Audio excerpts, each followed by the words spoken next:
Today we'll be talking about how to deal with difficult people. We see it all around us in our society. We hear it on the news. We see it in our neighborhoods, at stores that we visit. It's just crazy what's happening with people today. But the question is, do we have to deal with difficult people specifically? Do we have to engage with them when they're being difficult with us? Well, today I want to give you some tools and some strategies that will help empower you and not let you get caught up in all the craziness that's happening in our world. Let me give you a list here of some of the characteristics of difficult people, some of the behaviors. So I'll define it a little bit. You have difficult people who are defensive for no reason. They get defensive with you, or maybe you're explaining something, you want to resolve something, and they get defensive. People who have an attitude. They have an attitude for no reason sometimes. They have an attitude with you, with other people. Could be in your family, could be in your associations, friendships, relationships. They just have an attitude about things. And that sarcastic person, we've dealt with that one. That's a stinger. The sarcastic person beats around the bush or says some mean things or insinuates some nasty words. Just sarcasm in general. Rude and arrogant people, controlling, insensitive, verbally abusive. These are all difficult people. That controlling person, that rude or arrogant person. What do you do with people like that? You're trying to be nice yourself, and you're trying to deal with people, whether you know them or not. They can be arrogant and they can be controlling. How about insensitive people? People don't care about what you say, what you feel, what you want to communicate. Verbally abusive people, we know all kinds. You've dealt with them, I've dealt with them. Physically abusive, the potential. Maybe they're not physically abusive, but in many ways it hurts more by what they say, not so much what they do physically, but it's almost as if it's physical abuse. But what about the person for the potential who has rage and anger issues?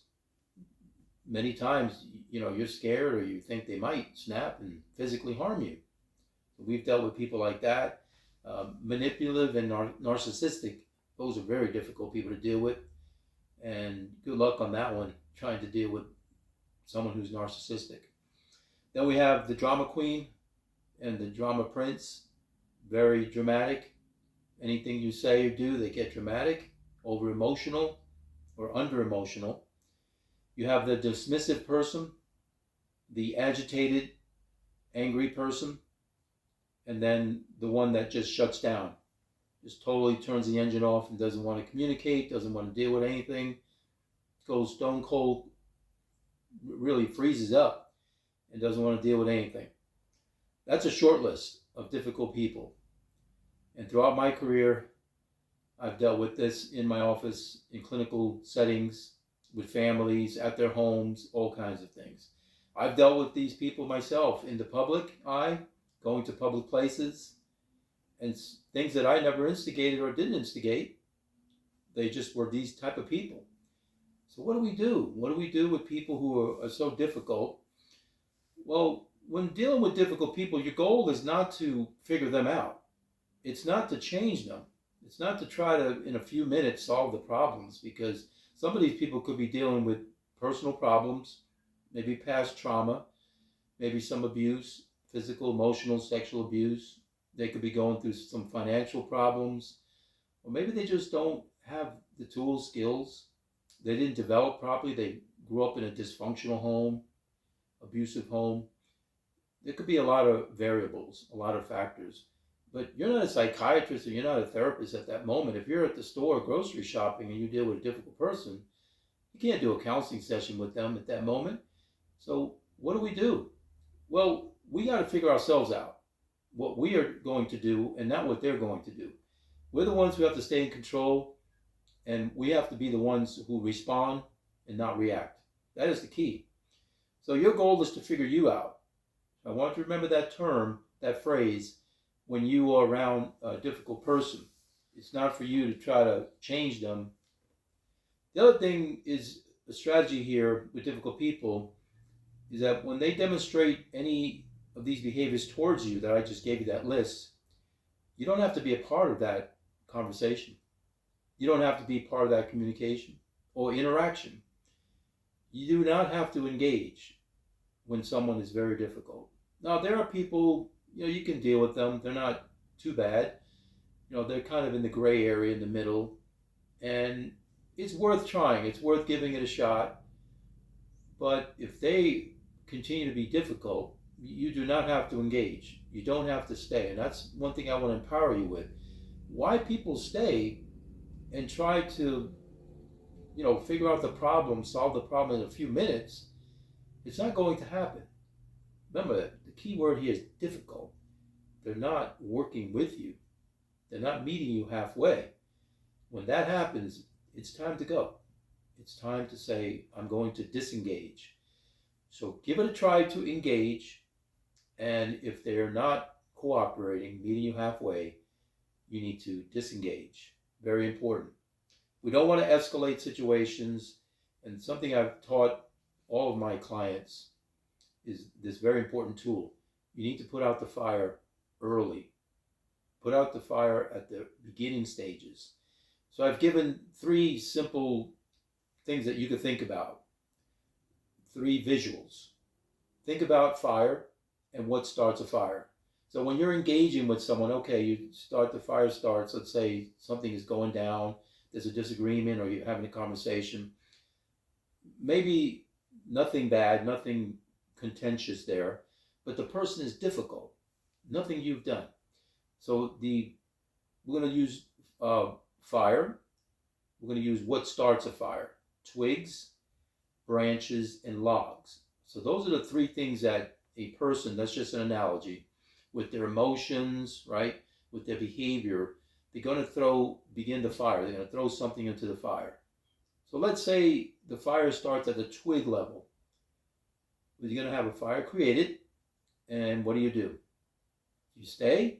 Do you let the fire increase? Well, if you do, then the next thing is the branches. So from the twigs to the branches, if you throw the branches in with words, emotions, you're having dialogue, the branches now increase the fire. So if you decide to stay and engage, the fire is going to increase. The temperature, the emotions are going to increase. So stay with me. The fire and you, the emotions are the same here. Now, if it gets worse, if it starts to increase the hostility, the contentiousness, now if you throw the logs in, the logs are there to stay. The fire is going to be hot. It's going to be rooted, and that's tough to put out. So what's easier to put out at the fire level? Putting out the twigs, if it's on fire, the branches, or the logs? And the answer is obvious. It's much easier to stomp out the twigs with your feet, with water, okay, at the twig level. If you add the branches, it's going to get hotter. And if you stay more than 5 minutes, the logs will increase and stay. The heat will be hot. And you know that. Many of you have done fires. I always use fires as an example. So think about that. You have a choice here. You can put it out at the twig level and say, I'm going to disengage. You can try if you want to keep going, but many of you do not like being uncomfortable. You don't like arguing. You don't like bad words to be said that hurt. So if you decide to put the branches, just know you're going to have to deal with people getting upset, angry, triggered. If you put the logs, it's tough. Okay, a lot of things are going to happen. It could even lead to domestic violence or violence in some sort. So it's better to just put out the fire. You try again the next time, or don't even deal with them. If they're strangers, don't even deal with them again. Just put out the fire and walk away. All right, so we're talking about difficult people here, and that's just one strategy. The twigs, branches, and logs, put it out at the twig level. You do have options, okay? First, you don't have to be part of the conversation. Second, you can put that conversation out. You can put out the fire. You don't have to engage, okay? What you need to do is, once you start to see the person is difficult, you need to have an exit strategy. You have to start thinking ahead. How do I get out of this situation right now? And it could be seconds and minutes. because people will say things sometimes, and I've seen situations in a matter of seconds escalate. So it's to help you get emotional IQ, so you have that intelligence and not an emotional response. See, we don't want people snapping and reacting with words when people say things. You see it all the time in public places, gas stations. You see it at grocery stores, the post office, a lot of public places. These things go down, and if you watch it on YouTube, you can see how this stuff starts and how it breaks down, and people just take it to these levels that is not necessary. So the forensics of difficult people is not hard to solve, and I'm giving you some of those forensics here. How do we break it down? So disengage if you can't engage. Don't try to defeat them or win. And here's a great one. I've used this throughout my entire career in life when I learned it at a very young age. Close the curtain on bad behavior. When people have the stage, when they think they're up there performing, they think they're on stage. And they start acting stupid and saying things and controlling and manipulating you, treating you badly, harshly, whatever it is. You use the adjectives. Close the curtain on those people. Don't give them the stage. Say, I'm out of here. Lights out. I'm done. I'm the director here. You're not the director. And you put that in place. You do not give them a stage, and you don't give them a performance. If they don't have anybody to perform for, then they'll stop. So don't give them the stage. And this includes with children as well, with young kids, with teenagers. Don't give them the stage. I don't know why parents do that. I don't know why couples engage with each other, and you give one the stage or the other, and they're behaving badly. Their performance stinks. Why would you stay at a performance? Let's say you go to Radio City Hall or somewhere in New York or LA or in Orlando, somewhere where they perform at Disney. And if the show stinks, you leave. Why would you stay there? It's the same thing with relationships. Close the curtain on bad behavior. It's time to start putting out the fires, closing the curtain on the shows, okay? And here's the last one, a tug of war. So if you start a tug of war with that person through words, it always starts with words, and then you get into what's called a power struggle, okay? There's a push and a pull for power. Somebody is trying to win. Now here's the key when you get into a tug of war. As you pull on either side, there's tension in the middle. Anytime there's tension in relationships, there's a risk of that relationship breaking down. And if it happens over and over again, okay, eventually someone's going to snap. If you keep pulling, there's going to be someone who gets triggered. That's why I'm trying to prevent. I'm not telling you you can't sit there and solve problems. You can't walk away every time or be dismissive. Yes, sometimes there is a push and pull. It's when the tension, when the fire gets too hot, it is time for you to let go. It's time for you to shut the lights, close the curtains, disengage, all those words. I want you to repeat them to yourself. That way, there's no violence, you see, and you protect the integrity of the relationship, even if it's with children. People say the worst things to children when they're upset, adults do, and it impacts them for the rest of their lives. A lot of this is to prevent dysfunction and to prevent hurt and lasting problems in relationships and that person. But don't allow yourself to get put in the mud. Your peace and safety is your number one priority. That is priority number one in all relationships. And then you need to set boundaries. These are boundaries that I'm giving you here. And simplified, I want to tell you there's only two ways to violate boundaries. Either yours, someone violating your boundaries, or you violating someone else. There's only two ways. One is words, and the second is actions. So the things you say and the things you do, your actions. That's it. If you violate someone's boundaries with words, then you need to understand that. You need to change the way you speak to people if you hurt them. They'll let you know if you hurt them. You're going to see their reaction. So you need to say, what did I say? Right? And the second one is the way you act, the way you behave. That's it. So if we could be more conscientious of that and aware of how we speak and how we act with people, we could prevent a lot in our society, in our families, and relationships. So when someone violates your boundaries, just think of those two things and tell them, what you said to me, that violated my boundaries. Okay, you crossed the line. Just tell them that. You don't have to use the word boundaries. That's kind of cliche, but you don't have to use that word. You could say, you crossed the line. You went too far. This, hurt my feelings, or you did this and it wasn't good.